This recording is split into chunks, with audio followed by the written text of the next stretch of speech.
يأتي من بعد ذلك 7 شداد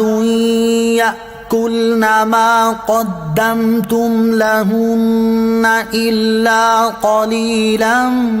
مما تحصنون ثم يأتي من بعد ذلك عام فيه يغاث الناس وفيه يعصرون۔ ترجمہ: پھر اس کے بعد 7 برس سخت آئیں گے جو اس غلے کو کھا جائیں گے جو تم نے ان سالوں کے لیے پہلے جمع کر رکھا ہوگا، مگر تھوڑا سا بچ جائے گا جو تم بچا لو گے۔ پھر ان 7 سالوں کے بعد 1 سال ایسا آئے گا جس میں لوگوں کو بارش دی جائے گی اور اس میں رس نچوڑیں گے۔ ثم يأتي من بعد ذلك، پھر اس کے بعد آئیں گے۔ تفسیر صراط الجنان میں ہے، یعنی ان 7 سرسبز سالوں کے بعد لوگوں پر 7 سال سخت قحط کے آئیں گے، جن کی طرف دبلی گایوں اور سوکھی بالیوں میں اشارہ ہے۔ جو غلہ وغیرہ تم نے ان 7 سالوں کے لیے جمع کر رکھا ہوگا وہ سب ان سالوں میں کھا لیا جائے گا، البتہ تھوڑا سا بچ جائے گا جو تم بیج کے لیے بچا لو گے تاکہ اس کے ذریعے کاشت کرو۔ حفاظتی تدابیر کے طور پر کچھ بچا کر رکھنا توکل کے خلاف نہیں۔ اس سے معلوم ہوا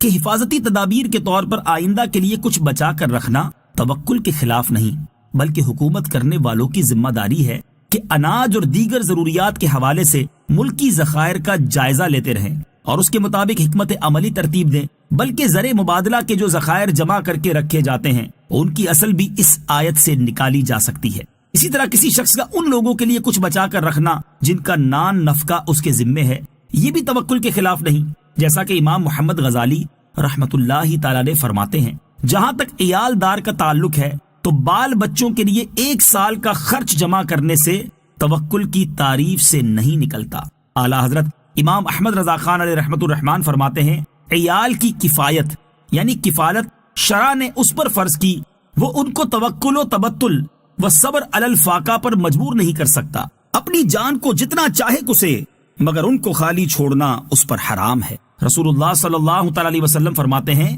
کفا بالمرء اثما ان یضیع من یقوت، آدمی کے گناہگار ہونے کے لیے اتنا ہی کافی ہے کہ جس کا قوت یعنی نفقہ اس کے ذمے ہے اسے ضائع چھوڑ دے۔ اسی مقام پر اعلیٰ حضرت رحمت اللہ تعالی کے ذکر کردہ مزید کلام کا خلاصہ یہ ہے کہ حضور پرنور سید المتوکلین صلی اللہ تعالی علیہ وآلہ وسلم اپنے نفس کریم کے لیے کل کا کھانا بچا کر رکھنا پسند نہ فرماتے۔ ایک بار خادمہ رضی اللہ تعالی عنہا نے پرندے کا بچا ہوا گوشت دوسرے دن حاضر کیا تو ارشاد فرمایا، أَلَمْ أَنْهَكِ أَن تَرْفَعِي شَيْئًا لِغَدٍ إِنَّ اللَّهَ يَأْتِي بِرِزْقِ كُلِّ غَدٍ، کیا ہم نے منع نہ فرمایا کہ کل کے لیے کچھ اٹھا کر نہ رکھنا، کل کی روزی اللہ عز و جل کل دے گا۔ اور اپنے اہل و عیال کے معاملے میں آپ علیہ الصلوۃ والسلام کا طرز عمل یہ تھا کہ آپ ان کے لیے سال بھر کا غلہ جمع فرما دیتے تھے۔ چنانچہ امیر المومنین حضرت فاروق اعظم رضی اللہ تعالیٰ عنہ سے روایت ہے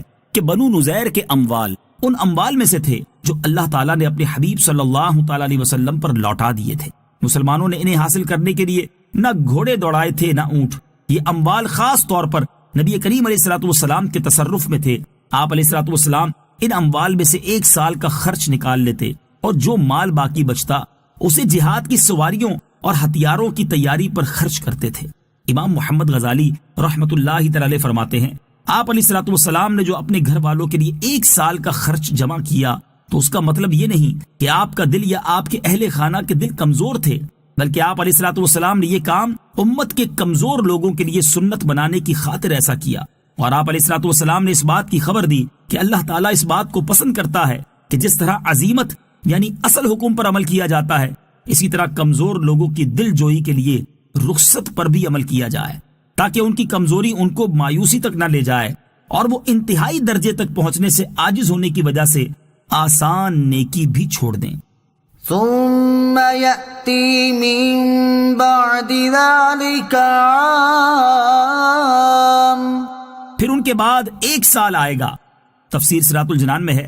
یعنی سخت قحط والے 7 سالوں کے بعد ایک سال ایسا آئے گا جس میں لوگوں کو بارش دی جائے گی، اس میں لوگ انگوروں کا رس نچوڑیں گے اور تل اور زیتون کا تیل نکالیں گے۔ مراد یہ ہے کہ یہ سال بڑی برکت والا ہوگا، زمین سرسبز و شاداب ہوگی اور درخت خوب پھلیں گے۔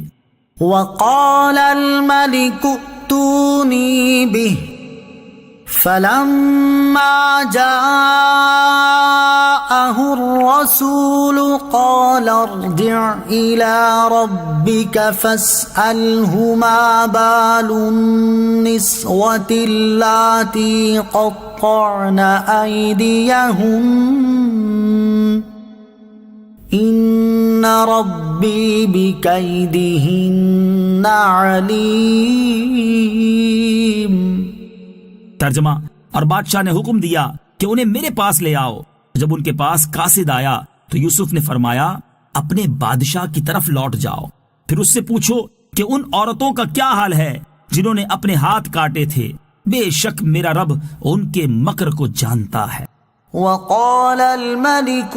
اور بادشاہ نے حکم دیا۔ تفسیر صراط الجنان میں ہے، ساقی جب حضرت یوسف علیہ السلام سے یہ تعبیر سن کر واپس ہوا اور بادشاہ کی خدمت میں جا کر تعبیر بیان کی، بادشاہ کو یہ تعبیر بہت پسند آئی اور اسے یقین ہوا کہ جیسا کہ حضرت یوسف علیہ السلام نے فرمایا ہے ضرور ویسا ہی ہوگا۔ بادشاہ کو شوق پیدا ہوا کہ اس خواب کی تعبیر خود حضرت یوسف علیہ السلام کی زبان مبارک سے سنیں۔ چنانچہ اس نے حکم دیا کہ حضرت یوسف علیہ السلام کو میرے پاس لے آؤ